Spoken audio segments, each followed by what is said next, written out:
ইনভেস্টিগেশনে দুদিন পিসি এবং চাওয়া হয়েছে কিছু অ্যাকিউজডের জন্য, টোটাল 12 জন অ্যাকিউজডকে। এই 12 জন অ্যাকিউজডের ফার্দার ইনভেস্টিগেশন আমরা প্রেয়ার করেছি কোর্টে। কোর্ট সেটা আজকে কনসিডার করবে।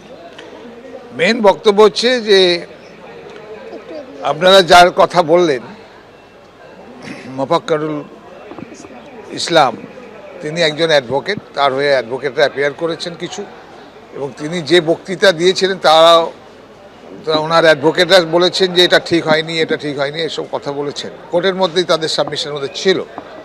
ইট ইজ অ্যাডমিটেড ফ্যাক্ট যে তিনি যে বক্তব্যগুলো রেখেছিলেন তার পরিপ্রেক্ষিতে কত লোক জড়ো হয়েছিল এবং কত লোক কিভাবে ওই জায়গায় এসে তারা বাধা সৃষ্টি করেছিল এবং সরকারি প্রপার্টি থেকে শুরু করে এবং রাস্তা অবরোধ থেকে শুরু করে হাইওয়ে, ন্যাশনাল হাইওয়ে মতো জায়গা সেটা অবরোধ করেছিল।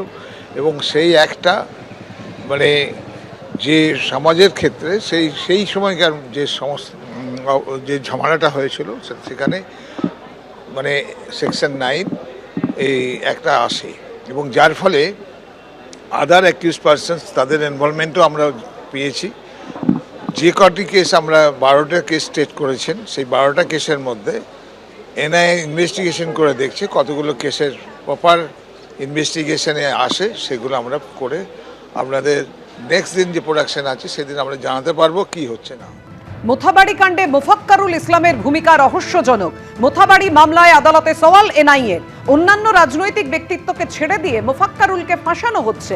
বিক্ষোভ তোলার জন্য সরকারি অফিসাররা মোফাক্কারুলকে অনুরোধ করেছিলেন, এমনটাই মন্তব্য মোফাক্কারুলের আইনজীবীর। আমরা কথা বলবো, আমাদের সঙ্গে রয়েছেন আমাদের প্রতিনিধি আবির দত্ত।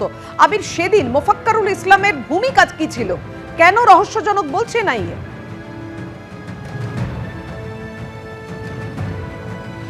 দেখো, শুরুতেই তোমায় বলি যে 12টা মামলা রেজিস্টার করা হয়েছে এনআইএর তরফ থেকে। তার মধ্য থেকে যে 49 জনকে আজকে আদালতে পেশ করা হয়েছে সেখানেই রয়েছে মোফাক্কারুলের বিরুদ্ধে যেটা এনআইএর তরফ থেকে আদালত কক্ষে জানানো হচ্ছে যে তার ভূমিকা রহস্যজনক, তাকে জেরার প্রয়োজনীয়তা রয়েছে। তবে আপাতত 12 জনকে, 49 জনের মধ্যে 12 জনকে তারা হেফাজতে চাইছেন। মোফাক্কারুলকে আপাতত তারা জেল হেফাজতেই রাখতে চাইছেন, পরে তারা জিজ্ঞাসাবাদ করবেন। তবে এই ক্ষেত্রে মোফাক্কারুলের আইনজীবী তিনি কিন্তু স্পষ্টত দুটো বিষয় গুরুত্বপূর্ণ তিনি আদালতের কাছে তুলে ধরেছেন। প্রথমত, যে মোফাক্কারুলকে পুলিশের তরফ থেকে বলা হয়েছিল যারা সেখানে অ্যাজিটেশন করছে বা বিক্ষোভ করছে তাদের সাথে কথা বলতে, এবং বাক স্বাধীনতা রয়েছে এবং সেই অনুযায়ী তিনি কথা বলেছেন। পুলিশের হয়ে সরকারকে সাহায্য করতে বলা হয়েছিল এবং সেই অনুযায়ী তিনি সাহায্য করেছেন, পরে তাকে গ্রেপ্তার করা হয়। এছাড়াও এই 49 জনের মধ্যে ওই মোথাবাড়ি অঞ্চলের আইএসএফ এর প্রার্থী, যিনি বাম সমর্থিত প্রার্থী, তাকেও গ্রেপ্তার করেছিল পুলিশ, যাকে আজকে আদালতে পেশ করা হয়েছিল এনআইএর তরফ থেকে। সেই ক্ষেত্রে তার আইনজীবী কিন্তু স্পষ্টত একাধিক অভিযোগ তুলেছেন। আমি সরাসরি কথা বলবো তার সাথে। ইয়াসিনবাবু, একটা জিনিস বলুন, আপনি আজকে আদালত কক্ষে বললেন যে অনেক রাজনৈতিক দল, বিশেষ করে তৃণমূলের নামও বললেন, যেখানে তাদের ভূমিকা, সেখানকার নেতাদেরও ভূমিকা ছিল বলে বলছেন। কি অভিযোগ তুললেন আদালতে? পরিষ্কার কথা, এই আন্দোলন যারা করছিল সাধারণ মানুষের সঙ্গে বিভিন্ন রাজনৈতিক দলের অংশ থাকলেও সরাসরি তৃণমূল কংগ্রেসের কাউন্সিলর এবং অন্যান্য বিভিন্ন ব্যক্তিত্ব, তারা হচ্ছে যে এই জজ সাহেবদের উপর যে ঘটনা সংক্রান্ত বিষয়ে যে আলোচনা চলছে, যা নিয়ে এই কেস, তাতে হচ্ছে যে তারা অংশগ্রহণ করেছিল।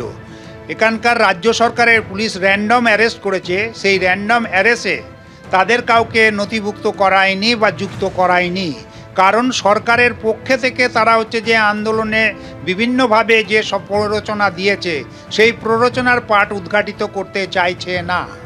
তারপরেও হচ্ছে এনআইএ তদন্ত নিয়ে এনআইএ সেই মানে রাজ্য সরকারের যে অ্যারেস্ট করার প্রক্রিয়া র্যান্ডমলি করা, তাকেই শিলমোহর দিয়েছে। তারা স্বতঃস্ফূর্তভাবে এখনো পর্যন্ত নির্দিষ্ট করে আসামি অ্যারেস্ট করতে পারেনি। এখানে একটা প্রশ্ন, আইএসএফ এর যে প্রার্থী তাকে কি গ্রেপ্তার করা হয়েছিল? তার নাম? বাম সমর্থিত আইএসএফ প্রার্থী মোথাবাড়ি এলাকায় যিনি আছেন মৌলানা শাহজাহান আলী, তাকেও হচ্ছে যে অ্যারেস্ট করা হয়েছে।